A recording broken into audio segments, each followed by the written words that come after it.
All right, so this chapter is called Four Friends. We have four friends in our hearts waiting to do our bidding, but we also have enemies sitting there waiting to jump out at any given moment. They are never at rest. The problem is that we are not diligent enough to throw out the enemies and only cultivate our friends. To cultivate one's friends is a natural and sensible thing to do. Yet there is a lack of clarity in people's minds as to how to judge this in themselves. Our friends are our four divine abidings: loving kindness, compassion, joy with others, and equanimity. These have to be searched for in our own hearts. When we find them lacking in ourselves and know this is to our own detriment, we begin doing something about their development. Loving kindness. Words are dangerous. They give an illusion of permanence. We are fed with words, but they are nothing but concepts. They are not real. Imagine a river. The word river can't proclaim the reality of flowing water. The word river is static. The essential quality of a river is that it flows. Loving kindness can never exist unless it flows from the heart. As long as it is just embedded in a word, it is nothing. It is worthless. It doesn't mean anything on its own in the same way that the word river is only a description that one has to experience in order to know it. If you say to a small child, river, it won't know what you are talking about. But if you put the child's hand in the water and let it feel the flow, then the child knows what a river is, whether it is familiar with the word or not. The same goes for loving kindness. The word is meaningless. Only when you feel it flowing from your own heart will you get an idea what the Buddha talked about in so many discourses. Life cannot be lived fully unless it is lived with both heart and mind. If one lives with one's heart only, one is prone to emotionalism, a very common error, not strictly confined to females, but very much practiced by them. Emotionalism means reacting to everything. That doesn't work. The mind has its rightful place. One has to also understand what is happening. Yet if one only understands well, one may be intellectually advanced, but the heart is not engaged. Both must go hand in hand, heart and mind together. One has to understand, and one has to use one's emotions positively. Emotions that are fulfilling and bring a feeling of peacefulness and harmony to one's own heart. Loving kindness, or love, whichever word has meaning for you, is not an emotion resulting from the presence of a lovable person, or because one is with one's family or children, or because somebody is worthy of love. That utilitarian and instinctive reaction has nothing to do with this kind of love. Practically everybody can react in that way. It's not very difficult to love one's own children. Most people manage. It is also not terribly difficult to love one's own parents. Some people can't even do that, though most people manage. But that's not the meaning of Metta, or loving kindness. When the Buddha talks about loving kindness, he talks about a quality of the heart that makes no distinction between any living being. The highest aspiration mentioned in the loving kindness discourse is that one should love all beings just as a mother loves her only child. Those of you with children know the feeling you have for your own children and can tell the difference. How do you feel about your own children? And how do you feel about other people? This is the work that has to be done. Unless one is willing to purify oneself until all beings are considered as though one's own children, one hasn't understood loving kindness and its importance. If you see a small child who has fallen off a bicycle and is crying, it will be natural to pick it up and console it. That's loving kindness, but it's not very difficult. The difficulty lies in generating that feeling in one's heart toward all people, most of whom are not terribly lovable. None of us is perfectly lovable, only an arahant is. Since we ourselves are not perfectly lovable, why do we expect it of others? Why do we make such distinctions between those we care to love and those we don't love? We think we are justified in not loving those who are not acting in a way that we consider proper. Nobody acts in the right way all the time, including each one of us. If you give it a moment's thought, we have all made mistakes in our lives.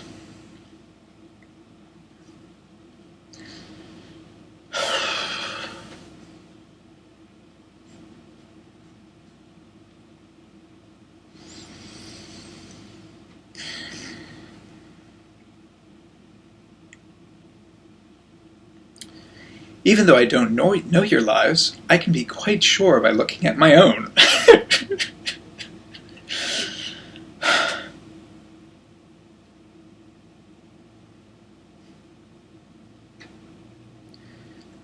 Everybody has made mistakes, so why expect others to be perfect if we can't do it ourselves? There are 3 grades, so to speak, of loving kindness. The first one we might call is goodwill. We have goodwill towards each other. It is the primary requirement for living together. If we did not have goodwill for each other, we couldn't even meditate together. We would get up and walk about. We would make a noise when everybody was quiet. No country can exist if people don't have goodwill for each other. Have you ever considered how dependent we all are on one another? We are dependent upon the postman to deliver letters, upon the vegetable and fruit seller and the rice farmer for our food, the municipal government for water, etc. We are dependent upon the goodwill of our neighbors, because goodwill is an essential requirement for survival. I'll manage it most of the time. When it breaks down, we have chaos. The next grade of loving kindness we might call friendship. We feel friendly towards a certain group of people, our friends, our neighbors, people we know, or someone who does us a favor.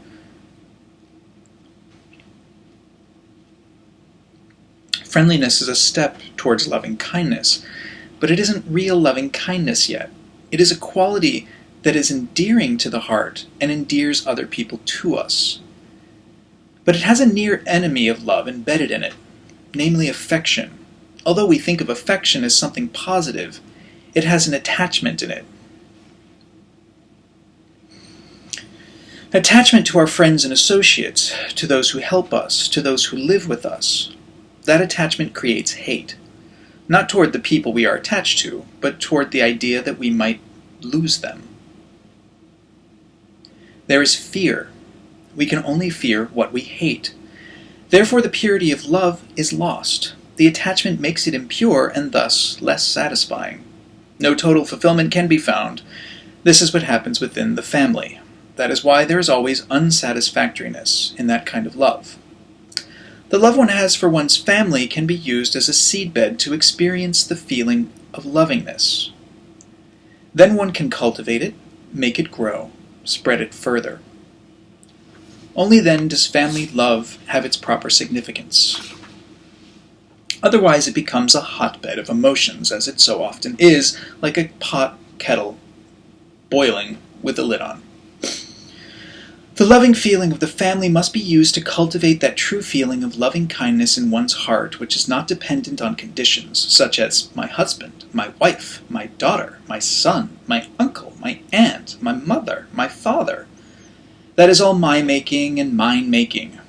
Unless we can transcend that and grow into unconditional love, the family love has not been used for its full purpose. It has been used for ego support and survival needs. Since survival is a lost cause, it doesn't need our effort. Atom bomb or not, we are not going to survive. There is only one place we are all going to, where we will all meet. Our friendships are beset with the same difficulty, namely attachment. We are attached to our friends. We don't want to lose them. We are nice to them so that they will remain our friends. If they are not equally nice back to us, we immediately consider whether we should remain friends. We want that same friendship back, the same consideration and care. It turns into a commercial enterprise. I give something, and I want the same value back. This is what most people do so naturally that we don't even think about it. It happens with our friends, but even more so with our loved ones. If they don't love us back, we feel bereft, desolate, depressed. If they should leave, then love seems to be lost. Isn't it absurd that love should be embedded in other person, 2 or 3? Love cannot be encased in a person. A person is nothing but a bag of bones with 32 parts, and it is surrounded by skin. How can love be embedded in that? Yet that is what the famous tragedies are all about. Romeo and Juliet, or Gone with the Wind, or dramas about someone leaving, someone not being interested, about separation through death. People are bound to leave, either through death or through changing their minds and their feelings. Whether they ought to or not is not the question. How can love be embedded in 1 or 2 such persons? Love is embedded in a feeling. If one hasn't used family love in order to expand and enlarge this feeling, then one is bound to experience a trauma when one's attachment disappears for some reason. The primary purpose of family love is getting to know the loving feeling and then working with it. Working with it isn't confined to a 10-day meditation course or when one chants the loving-kindness discourse. Neither mind nor heart can be turned on and off like light switches. They need systematic training with patience and determination. The heart needs training because by nature it isn't considered to always feel loving-kindness. By nature it contains both love and hate. It contains ill will, rejection, resentment, and fear, and also lovingness. But unless we diminish the hate and enlarge the love by doing something about it in our daily life, we have no chance of experiencing that peaceful feeling that loving kindness generates in the heart. Having love in one's heart, unconditional love for others, creates security in the heart. One knows how one is going to react. One can rely on oneself. One is totally reliable, having no fear. One knows that one is trained to the point where there isn't going to be any reaction of hate or anger, not even little, to mar one's peacefulness. That is the first and foremost great result of having cultivated loving kindness in one's heart. Love is most importantly cultivated when we confront someone who is totally unlovable. That's the time when we can really do the work of changing heart and mind. We are forced to it. Most of us know someone who is difficult to love. We should be grateful for that. In retrospect, it is easy to be grateful, but when we confront that person, all the negative sides arise in the heart. Dislike, hate, justification for our dislike and hate, rationalization, anger. The time to be loving is when all of the negative feelings arise. It is the best time for it. It is a great pity to have such an opportunity and not make use of it. If you have nobody unlovable in your life right now, use everybody. Every living being is a learning situation for lovingness, no matter who they are, what they do, what they believe. It doesn't matter what they say, whether they are interested in you, or whether you have any loving kindness, or whether they have any loving kindness themselves. None of that counts. The only thing that matters is one's own heart, and that it has one thing to remember. If my heart can become loving and accepting, if I can cause my heart to have no anger, no resentment, then I have taken a great step on the Dhamma path. The Dhamma has to be understood, digested, and lived. Everyone has the opportunity to work on their responses to others. Everybody meets people all the time, and always there are some who do not agree with them. If one clamps one's mouth shut and doesn't say anything, that doesn't create any loving kindness. All it creates is resentment, suppression, worry, or it may result in indifference. None of that is helpful or purifying. The great result of being reliable and secure within oneself can only come when one knows one is going to respond in the fullness of one's heart. The Buddha spoke about 11 benefits that come from loving kindness. The first 3 are: one goes to sleep happily, one dreams no evil dreams, and one wakes happily. If anybody has difficulty falling asleep, you can be sure it is because of a lack of loving kindness, and sleeping pills don't answer this problem. Lovingness does. Then the subconscious also doesn't act in an unpleasant way, so there are no evil dreams, no nightmares, and one wakes with the same feeling that one had on going to bed, namely the same loving thoughts towards all beings, as one had the previous day. It's useful to make a balance sheet at night. It can be just in the mind, but it can also be in the writing if you are inclined that way. Make a balance sheet. How often have I felt lovingness towards another person today? On the other side of the sheet, put, how often have I felt anger, hurt, resentment, rejection, fear, anxiety today when confronting other people? Then total it up, and if the balance is on the debt side, make a resolution to change it. Every good shopkeeper makes a balance sheet at the end of the day, and if his merchandise doesn't have a good customer acceptance, obviously he will change it. It's a skill. It's not an inbred character fault or ability. It's a skill to change oneself again and again until all impurities have been cleansed. It's not because other people are so lovable. They're not.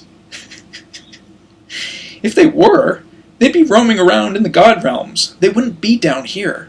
This is the 5th realm from the bottom in a cosmology of 31 realms. If we are in a class 5 from the bottom and 31 realms exist altogether, well, what can you expect?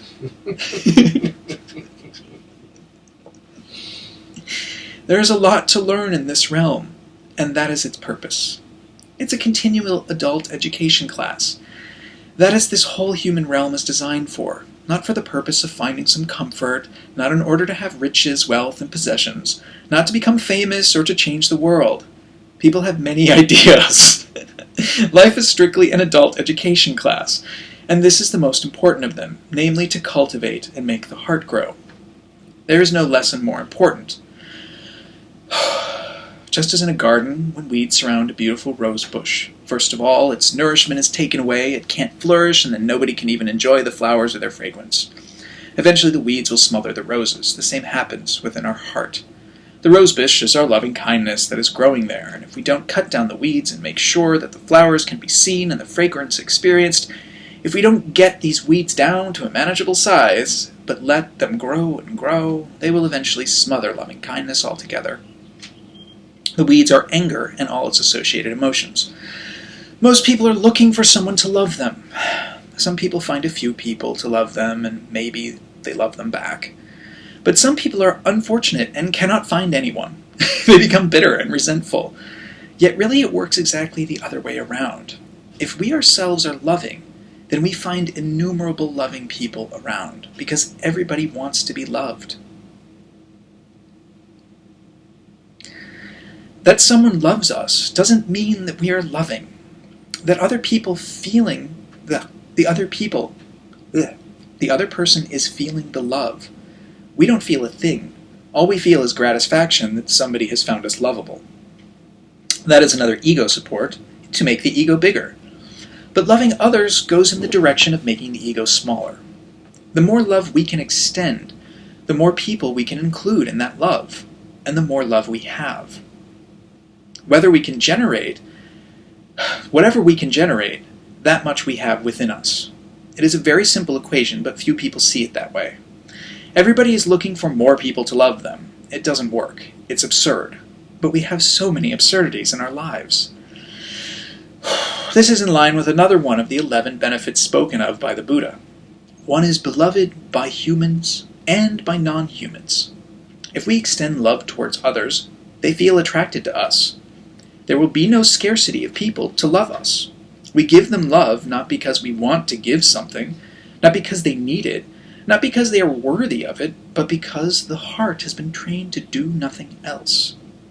It is just like being trained in arithmetic. If a set of figures is put in front of you, you will be able to add them up. What else should you do with them if you want to know their total? Your mind has been trained in that way. If the heart has been trained, it extends love no matter what happens. The devas protect one. Devas are beings of higher realms, guardian angels. A person who extends love to others is protected.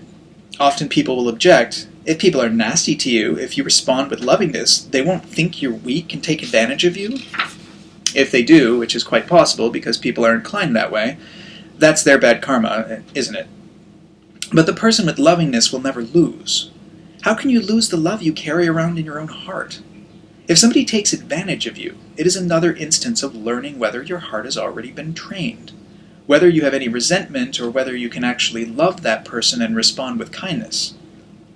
It's another instance when we can check whether we're doing the necessary work. Our coarse love includes consideration of other people's rights. A person who takes advantage lacks love. The weakness that one may be afraid of showing is a fallacy, because love gives strength, not weakness. A person who has nothing but loving feelings feels safe and secure, totally at ease, because nothing can sway them. Love strengthens, not weakens. But if it is coupled with passion, as it is so often misunderstood to be, then it weakens one because it has created dependency. If it is a feeling and a cultivation of one's own heart, then it is as strong as a rock. The protection that one gets is protection through one's own purity. One's mind is quickly concentrated is another one of the 11 benefits of loving kindness. That's the reason for starting every meditation session with loving thoughts for yourself. The mind cannot concentrate without the 3 foundations of generosity, moral conduct, and loving kindness. There are 3 pillars of meditation which support meditation practice. Loving kindness as a feeling in one's heart is an absolute essential for concentration because it creates peace and calmness in the mind. If that's lacking, more loving kindness meditation at the beginning of each session may be helpful in order to cultivate lovingness within yourself. Loving others cannot happen if one doesn't love oneself. But loving oneself does not mean indulging oneself, always wanting it to be nice and comfortable, not a single mosquito around, or always the kind of food one is used to. That's indulgence, not love. That's being silly. The love a mother has for her child is permeated with wisdom. If the mother indulges the child is going to pay for it dearly, and so is the mother. But if the mother truly loves, she won't spoil her child. She will bring her child up with love and wisdom because of her love. Demand adherence to a certain standards of behavior. This is what we have to do with ourselves. We have to demand compliance with certain rules of conduct from ourselves because we love ourselves. Coming to a meditation course and sitting through it is loving oneself. The concentration that everybody would like to reach in meditation is truly dependent upon lovingness in the heart. It is also dependent upon practice. But if practice is lacking, loving kindness can take its place in making concentration happen. One has a shiny complexion. This means that one has a pleasant expression on one's face. It's far better beauty aid than anything one can buy at the chemist's. That's where real beauty comes from, and if one wants to be reborn beautiful, this is the ingredient. A young person may look beautiful without having much inside, but one can often see the real beauty of a person by observing them. The Buddha was often described as making such an impression on people, just by walking along the street, that they followed him and became his disciples after only seeing him once. In one instance, Rahula, his son, became proud about looking beautiful like his father. The Buddha immediately reproved him and said, "All forms should be regarded thus. This is not mine. This I am not. This is substanceless." Another of the 11 benefits is that fire, poison, and arrows won't hurt one. People don't shoot arrows much these days, but they do use guns or clubs. Fire and poison are still used for aggression. This doesn't necessarily mean that one is invincible, but it does mean that persons with a great deal of lovingness don't usually find themselves in situations such as that. But if they do, their heart is not affected. Their possessions maybe, but not their heart. One is invincible in the heart because one is no longer able to hate. One dies an unconfused death. We are all going to die. The moment of death is important because it is the moment of rebirth. It's actually our birthday. Everybody talks about death as something sad and filled with grief. If death is experienced consciously, with awareness and full loving kindness, then it is a good birthday. That's all it really is, unless one is an arahant. Our habitual way of thinking and feeling will be with us at the end of life, at the moment of death. The habitual thinking pattern cannot be changed suddenly. If it has been one of loving kindness, then there will be awareness, no fear, peace, and security in the heart. The instant of death needs to be a profitable moment, because it's the start of a whole new lifetime again. Loving kindness can be cultivated in the heart with great benefit to ourselves. Someone once said, quite rightly, "That's an ego trip." It is. As long as we have an ego, every trip we're on is an ego trip. But at least this one is a trip in the right direction. This journey goes towards the ultimate destination, egolessness. Because the more loving kindness there is in the heart, the less ego. The more ego diminishes, the more love can come from the heart. When other people are taken into the heart, the self has to step aside and make room. Others are benefiting by that as a matter of course, but that is a secondary consideration. The only person we can lead to liberation is ourself. Everybody has to go alone, solitary. Anybody who would like to come along is welcome.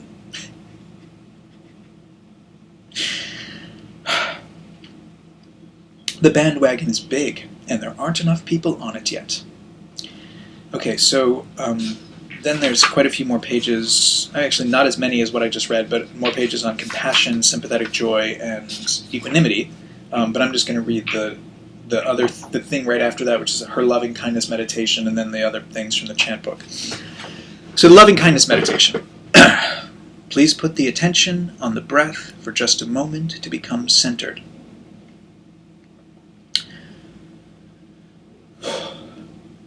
Take a look into your heart and see whether there is any worry, fear, grief, dislike, resentment, rejection, uneasiness, anxiety. If you find any of those, let them float away like the black clouds that they are. Then let warmth and friendship arise in your heart for yourself, realizing that you have to be your own best friend. Surround yourself with loving thoughts for yourself and a feeling of contentment within you.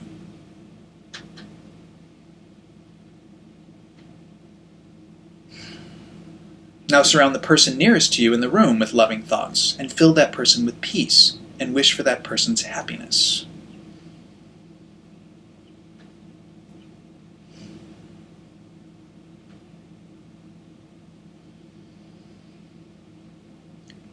Now surround everyone here with loving thoughts.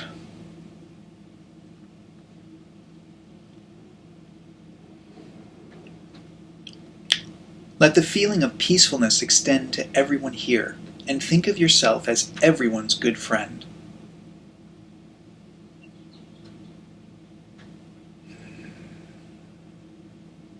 Think of your parents, whether they're still alive or not. Surround them with love.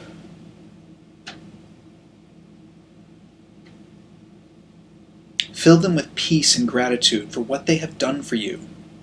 Be their good friend.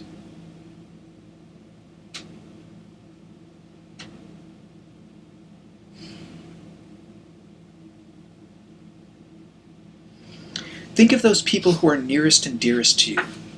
Embrace them with love. Fill them with peace as a gift from you, without expecting them to return it to you.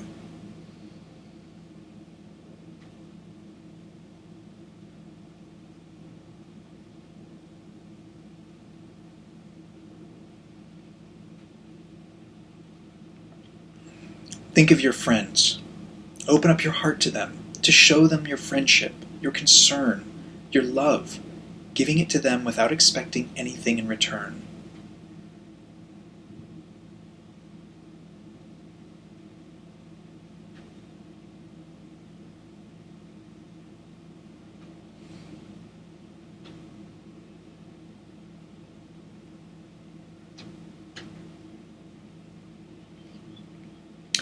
Think of your neighbors who live near you, the people you meet at work, on the street, in the shops. Make them all your friends. Let them enter into your heart without any reservation. Show them love.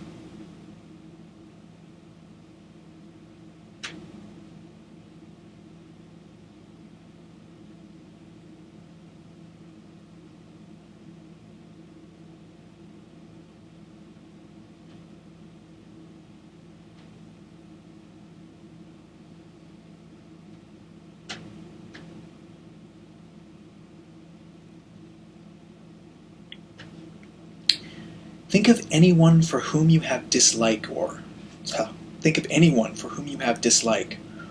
with whom you may have had an argument, who has made difficulties for you, whom you do not consider your friend.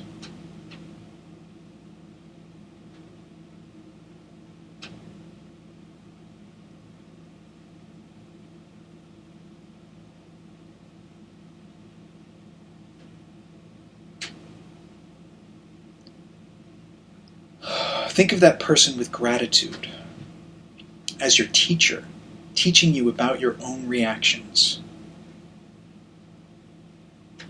Let your heart go to that person because he or she has difficulties. Forgive and forget, make him or her your friend.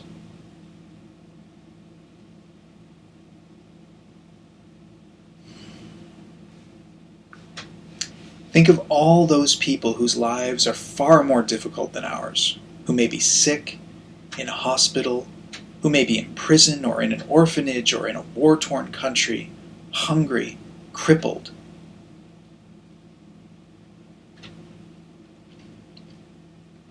Blind, without friends or shelter, never able to hear the Dharma. Open your heart to all of them. Make them all your friends. Show them love. Wish them happiness.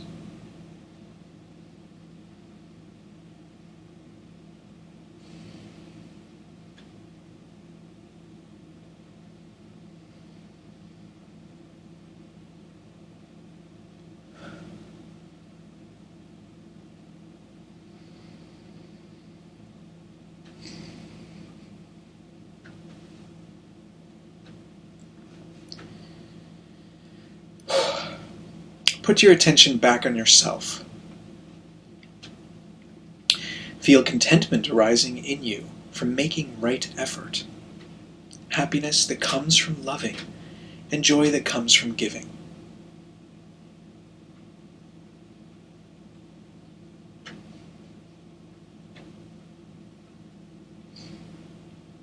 Become aware of these feelings. Experience the warmth they create in and around you.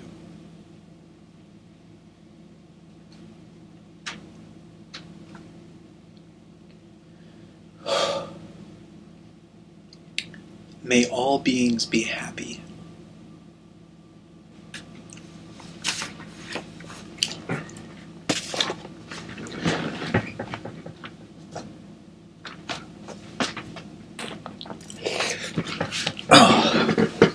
Okay, these are much shorter.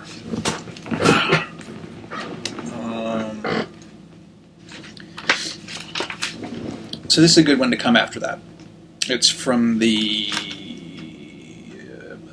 It's called the Buddha's Reflection on Sharing Blessings. Through the goodness that arises from my practice, may my spiritual teachers and guides of great virtue, my mother, my father, and my relatives, the sun and the moon and all virtuous leaders of the world, may the highest gods and evil forces, celestial beings, guardian spirits of the earth, and the Lord of Death, may those who are friendly, indifferent, or hostile, may all beings receive the blessings of my life. May they soon attain the threefold bliss and realize the deathless. Through the goodness that arises from my practice and through this act of sharing, may all desires and attachments quickly cease, and all harmful states of mind. Until I realize nirvana, in every kind of birth, may I have an upright mind, with mindfulness and wisdom, austerity and vigor.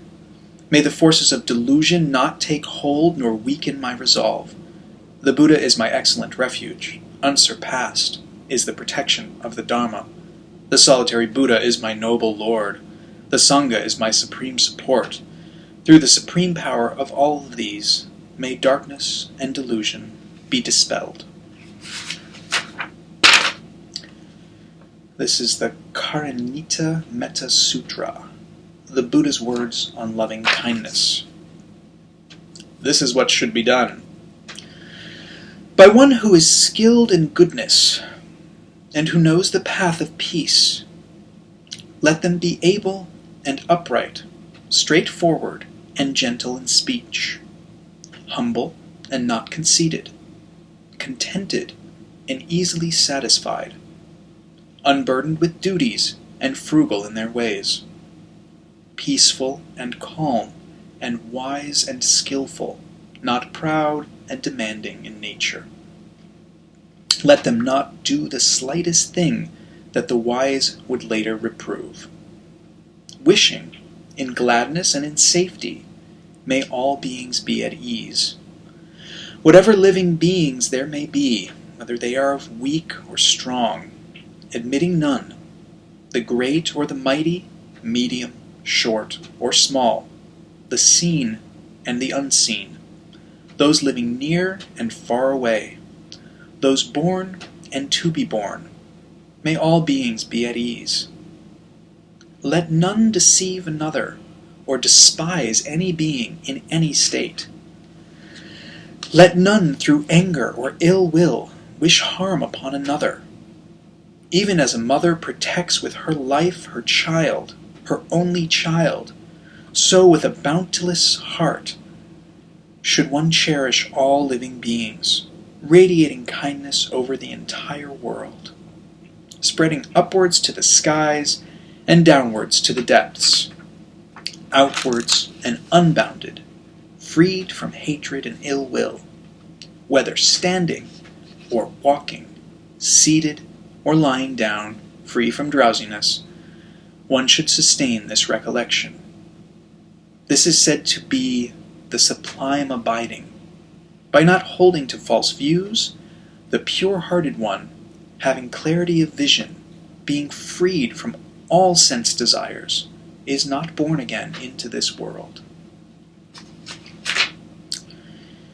And this last one is a chant that we did every night called the Suffusion with the Divine Abidings, and it repeats the same thing over and over for the 4 Divine Abidings, which are loving kindness, compassion, joy with others, and equanimity. So I'm just going to read it once, but it's great. I love it. I will abide, pervading 1/4, with a heart imbued with loving kindness. Likewise the 2nd, likewise the 3rd, likewise the 4th. So above and below, around and everywhere, and to all as to myself. I will abide, pervading the all-encompassing world with a heart imbued with loving kindness, abundant, exalted, immeasurable, without hostility and without ill will. So those are the useful things that came at me about metta. There was a nice, long, rambling discourse that one of the teachers gave, and the woman who invited me to the meditation retreat has been talking to me about metta for years, and her practice is, she always, and they also talked about this at IMS, that you come up with 4 phrases, and you always start with yourself, and you say something like, may I be filled with love, may I be free from suffering, may I be filled with peace, may I be filled with happiness. Something like that. But you can make it as elaborate and long-winded as you want, but 4 phrases, and you extend that to yourself, then to someone you love, then to someone you're indifferent about, and then to someone you dislike. And then to everything, and then to everyone. And so that's like the classic metta practice that I've heard about for years, and I've done in a haphazard way, occasionally, but I never... the reason I wanted to read you the Ayya Khema, that was this being nobody, going nowhere, Ayya Khema. The reason I wanted to read that to you is the way she starts with that whole thing about the danger of the word river. Because, it's one thing to I'm extending love to myself and to people, but I wasn't putting it into the feeling realm, which is, of course, where the heart matters. And so I don't think it was doing anything. It was probably pretty worthless. I mean, I know from action it was pretty worthless. So the extension of the Vipassana is they make some determination after you've been in it for a while. There's diagnostic, you should be able to feel this set of sensations in the heart as you're giving metta. Huh. The way one imagines it, a lot not dissimilar to Qigong, where you should be eventually be able to feel the energy moving in one direction or another. They describe it as a tingly feeling in the heart. I always love that word when people talk about having a tingly feeling in them. I'm like... I don't know that I've experienced tingly. Oh, I have. That was lovely. Thank you, Hans. You're welcome. Do you, obviously we should have some tea, but while you're drinking your tea, there's actually much less pages. Do you want to hear about the compassion, sympathetic joy, and equanimity? I do want to pee first. Okay, go pee. I'll pour the tea.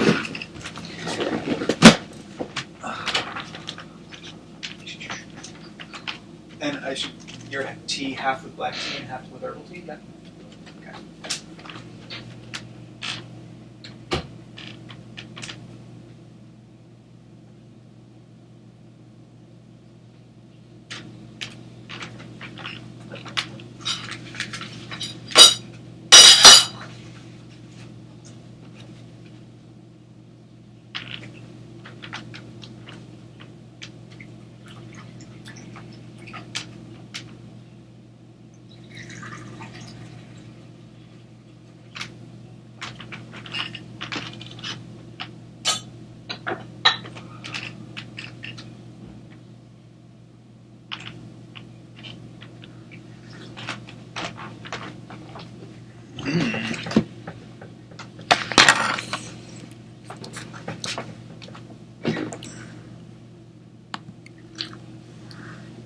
Hi there.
Your tea is on the ladder. A little black cup. And of course you can pour yourself more. These two teapots up here, the green one is the black tea and the black one is the herbal tea. So yeah, that first section I read from here was 10 pages and this one is 7. Compassion. Our second friend is compassion. Its far enemy is cruelty. Its near enemy is pity. Pity is called a near enemy because it seems so similar. It's very close, and yet it is an enemy. Pity arises when we are sorry for someone. Compassion is when we are sorry with someone. Calm means passion. Calm means with. Passion is a strong feeling. Compassion is empathy, to feel with another person. Compassion arises when one realizes the suffering, the unsatisfactoriness that exists within oneself. Only then can one feel with another person. Otherwise, one is still under the delusion that everything is all right with oneself, that it's only other people who are having a bad time. If one sees clearly within oneself all the unsatisfactory states that arise constantly in quick succession, the likes and dislikes, the regrets and the resentments, the fears and the worries, the tensions, then one knows that everyone is subject to the same. Then when someone is having a difficult time, one can feel with that person because one knows about one's own problems. Compassion can be an excellent starting point for love. If one can arouse in oneself a genuine feeling for another person, realizing how difficult the situation must be for them, that what may be happening then, from there, is not such a far cry from having the feeling of lovingness towards that person. But again, we mustn't discriminate between people, and that is what mostly happens. we can usually feel some compassion for those with whom we have some affinity. They belong to the same group, or to the same religion, or the same country, or the same neighborhood, or the same club, whatever it is that we're interested in. Something that we can call mine, which makes it selective. That selection is what separates us from each other. And wherever one goes in the world, this separation exists. This creates all the strife between people. The separation from each other is based on our ego concept. This is me, and I've got to protect me and defend me. Me feels threatened. Me feels threatened so often that one doesn't even know me very well. One doesn't know what me is. All one is aware of is the threat to me and its attendant fear. When there is fear, there is no compassion, because fear is based on hate. We only fear what we don't like. We don't fear what we love. The more fear there is in the heart, the less compassion. Fear is always based on the ego concept. An arahant is totally fearless. There is no fear in a person who is enlightened. There is nothing to fear because there is nothing to gain and nothing to lose. It has all become immaterial, without significance. The more ego, the more fear. Fear of the dark, fear of thieves, fear of bad weather, fear of the future, all kinds of fear. Fear is always based on the protection of that illusory me. And the more we want to protect me, the less we can have compassion. Compassion can, of course, be lip service. We can pretend. Most of us are extremely good at pretending. Once, Pesa, an elephant's trainer's son, came to see the Buddha and said to him, "I have no problems with elephants. They do exactly as they appear and want to do. They have an intention, and I can see that intention, and they follow through with it. But I have a lot of problems with people. They say one thing and then do another." The Buddha said, "That's right. The elephant lives in the jungle, but the human being lives in a mental jungle. People say one thing and mean or do another. The worst of it is that we're not even aware of it. We think that that is the way it ought to be done. We think that this is convention, custom, or tradition, and we don't thoroughly examine our thoughts, speech, or action. Only when we examine ourselves with ruthless honesty will we ever know what the Buddha taught. The Buddha talked in depth about what happens with each one of us. Superficially, we all look different and seem to have different ideas and intentions. Superficially, there seems to be a great difference between people, but underlying all, there is a unity. We are all made from the same recipe, and we are all searching for the same thing and going in the same direction. The differences we find are arbitrary. They are based on the ego concept. Every thinking person bemoans the fact that there is no peace between nations. Everybody would like to see peace on this globe. Obviously, there isn't any. In this century, there has been war somewhere practically all the time. Every country has an enormous defense system that uses a lot of energy, money, and manpower. This defense system is turned into an attack system the minute anyone makes even the slightest unfriendly remark or seems to be moving towards an invasion of airspace or of territorial waters. This is rationalized and justified with, "We have to defend the border of our country in order to protect the inhabitants." Disarmament is a hope and a prayer, but not a reality. And why? Because disarmament has to start in everyone's heart, or wholesale disarmament will never happen. The defense and attack that happens on a large scale happens constantly with us personally. We're constantly defending our self-image.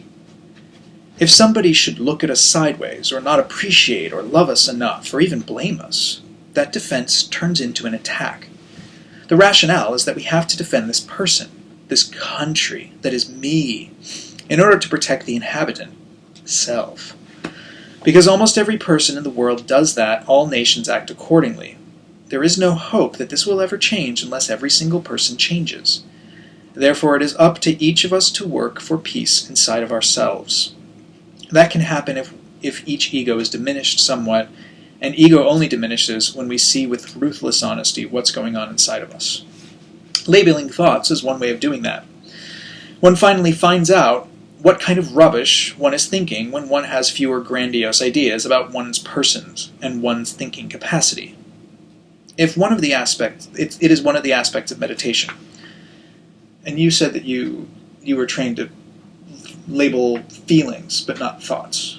Yeah, they discourage you from labeling anything in the end. Oh, well, I guess she was really into labeling, I guess. And this was written in probably the 70s or something. This woman survived in a prison at war camp, escaped Europe in the Holocaust. She was a German Jew. Her parents were separated from her. Then when she went and found them in China, they were all thrown in a Japanese prison of war camp for 4 years. This woman. And then when they escaped, they came to America, and she, when she was in her late 30s, she went on a tour of Tibet and India and all that shit with her son and husband for 4 years. So in her late 30s, she learned meditation, and then she studied Theravada, and she's the person, at least Jackie says this, she's the person who is credited for bringing Theravada into the West and revitalizing a lot of the parts of it that have been forgotten. Ayya Khema. Nice German Jew. I often hear her old German Jewish lady voice when reading this to myself in my head. Labeling thoughts is one way of doing that. One finally finds out what kind of rubbish one is thinking, and one has fewer grandiose ideas about one's person and one's thinking capacity. It is one of the aspects of meditation. Another aspect of ruthless honesty with oneself is to admit when one has unpleasant feelings and cannot handle them. One recognizes that one is constantly in search of sensual gratification. That ruthless honesty makes it possible to diminish the ego a little. When one does that, compassion becomes a possibility. Real compassion, not just the word. The words are facile. They're available to anybody who can talk.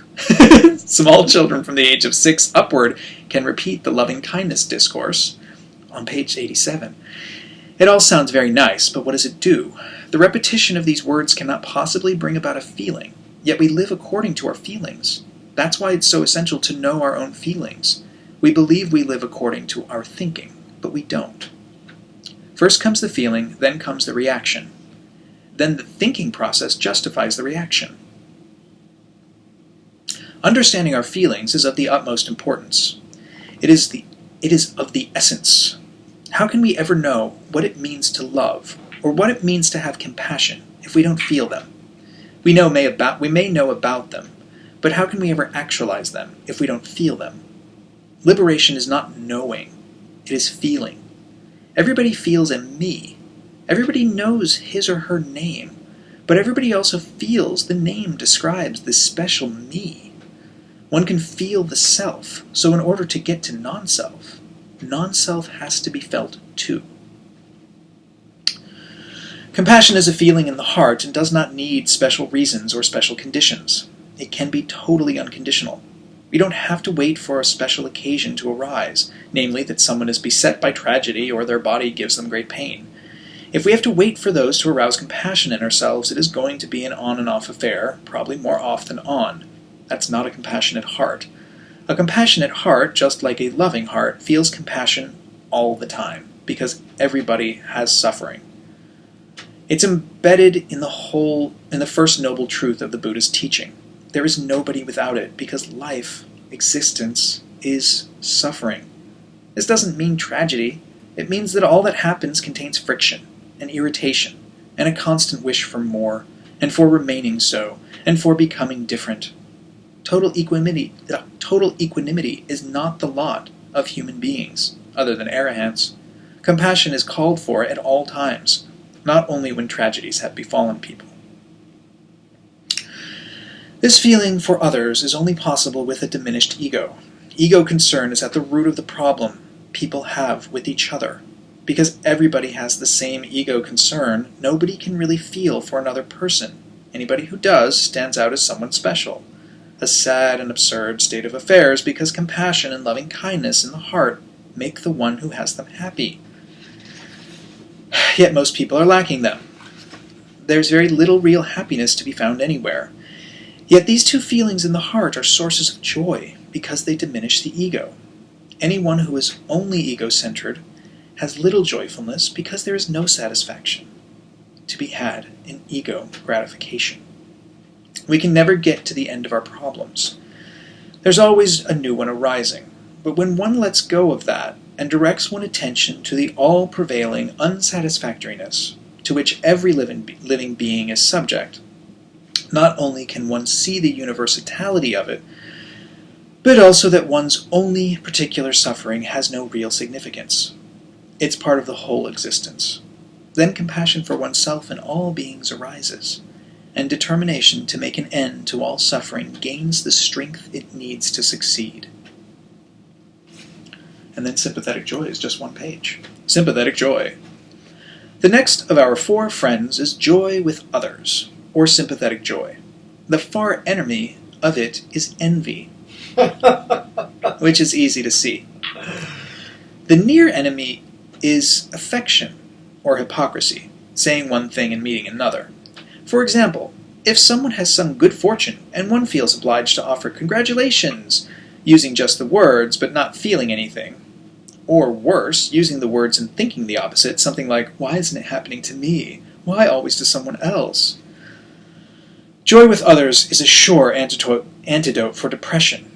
Anybody who suffers from depression is suffering from the lack of joy with others, the lack of sympathetic joy.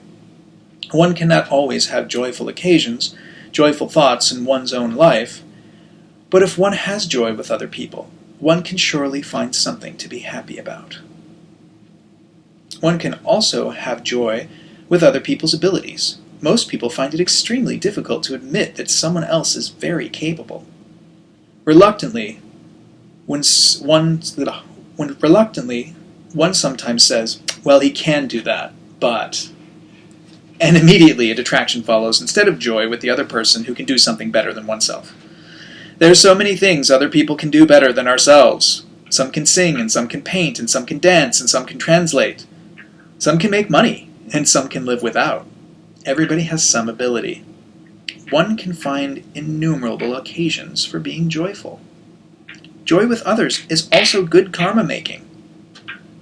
I was in a little village once, and there was a special bell attached to the temple. Whenever anyone in that village had some good fortune, they would go and ring that bell. If the harvest was brought in, or the daughter got married, if someone came back from the hospital, or a good business deal has been arranged, if the roof has been reshingled, anything at all that gave them joy. When the bell was rung, everybody would come out, look in the direction of the person who was ringing the bell, and say, well done, well done. Well done, well done. The one who was ringing the bell was making good karma by making it possible for the others to share his joy. The others were making good karma by sharing another's joy. Most villages, towns, and cities don't have special bells for that purpose. We have Facebook, though. We have to... Oh my god, I had no idea I was praying so often. What if we pray? Share my joy! I really don't like things that I don't actually like. I never. I'm very selective. See, you're praying. Make it a prayer. Done. Oh my god. It justifies so much of the time I was spending in my life. Okay, and then the next sentence here is, we have to ring our own bell. Like your own status, y'all. Like your own status. Like, did you see that meme yesterday? I just saw something yesterday when I looked on Facebook that it was like liking your own status, and it showed somebody throwing glitter in front of themselves. Anyway, we have to ring our own bell. This is something of the utmost importance to remember what the Buddha taught under all circumstances and to actually follow through with it. Not just to remember it on special occasions or when tragedy strikes, but to remember it at all times because it is the recipe for happy and peaceful living. The Buddha said, there is only one thing I teach, and that is suffering and its end to reach. He made a gigantic promise, and he kept that promise. It's what he teaches, the end of suffering. Unless we remember that ego is at the bottom of the whole problem and try to do something about it, we have forgotten his teachings. They are not an occasional benefit. They need to be inside the heart and mind at all time. Equanimity. The last of our 4 friends is the crowning glory of all emotions. Equanimity. Even-mindedness. Its far enemy is anxiety and restlessness, but its near enemy is indifference, and the two are easily confused. Indifference is a state of mind that says, I don't care as long as it doesn't happen to me or my family, I don't want to know about it, I don't want to get upset. Indifference is cold, rejecting. It has no love in it, no loving kindness. We just want to protect ourselves, and to accomplish that, we become disinterested. But even-mindedness is based on the wisdom and the insight that everything changes. and on an understanding of total impermanence. Even-mindedness is based on the wisdom and the insight that everything changes, and on an understanding of total impermanence. No matter what happens, it will come to an end. Whatever may be, it doesn't have any real significance. The door to the deathless through impermanence is a signless door, which means no significance. There is nothing in the whole of the universe that is really significant except liberation. So equanimity derives from the insight that everything constantly changes. Whether what has happened feels good or bad is neither a cause for elation nor for depression. It's just happening. We are here, this specific human being, for maybe 60, 70, 80 years. So, what's all the hustle and bustle about? What is there to gain? Where is there to go? It's all just happening. The only reason we have no true equanimity is because of ego projection. We fear that I may be in some sort of danger, some sort of attack on me, which may make life less secure.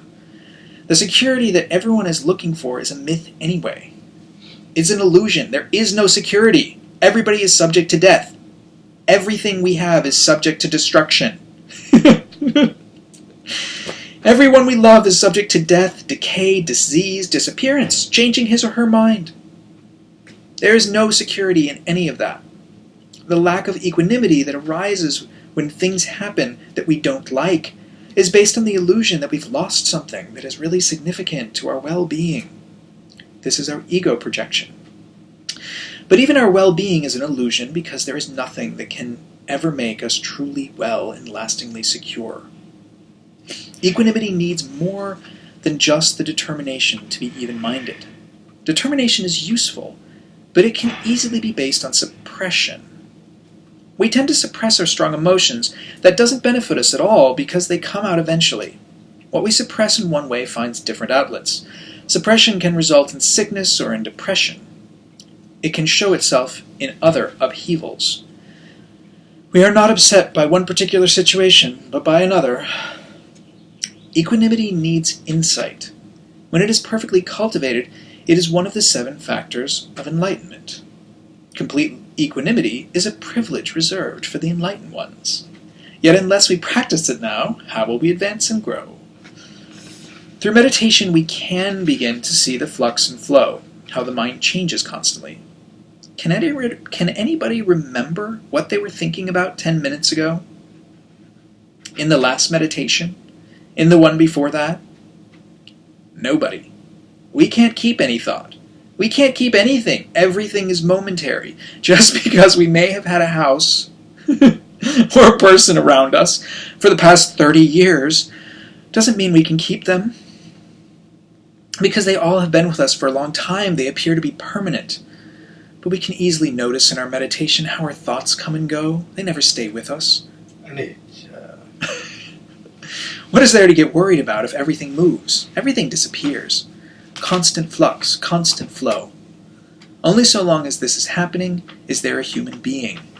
So long as the breath is moving, the blood is pulsing, the thoughts and feelings changing, so long as all the cells in the body are decaying, just so long do we have a human being. When that stops, we have a corpse. Without that flux and flow, we wouldn't even be here. And yet we try to make that flux and flow permanent. We try to make it solid. This is me, and I want to make sure that everybody knows this is me, and I've got a name, and there are certain people and possessions that belong to me, and I've got viewpoints, and I want to make sure everybody knows them.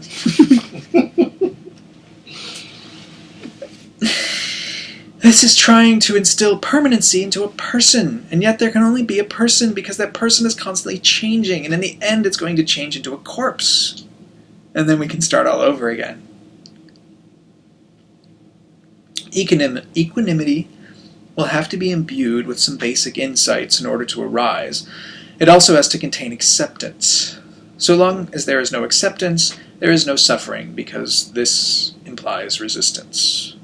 So long as there is no acceptance, there is suffering, because this implies resistance. The opposite of acceptance is resistance, and resistance hurts. If one pushes against something, it hurts one's hand. If one goes along with it, there is no pain at all. Acceptance of things, the way they are, creates equanimity. and equanimity creates security in the heart. As it is, not as you want it to be.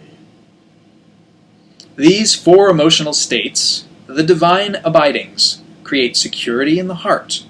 If one cultivates the four friends to some extent, one will feel secure, at peace, and at ease, because one realizes that the world may condemn and abuse, but one doesn't have to take part in all that.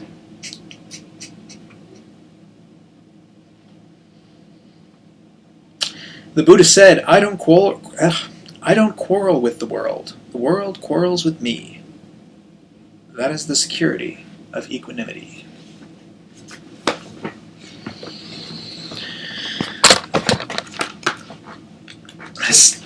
I'm going to say this one more time. I'll say this. You turn me on. I'm going to say this with equanimity. I will abide pervading one quarter with a heart imbued with equanimity. Likewise the second. Likewise the third. Likewise the fourth. So above and below, around and everywhere, and to all as to myself. I will abide pervading the all-encompassing world with a heart imbued with equanimity, abundant, exalted, immeasurable, without hostility, and without ill will. T. All right.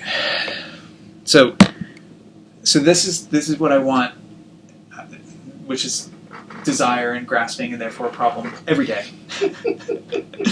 to wake up and meditate, to do some yoga, and have Dharma talk, right? A moment of Dharma reflection. Thank you for sharing. There we go.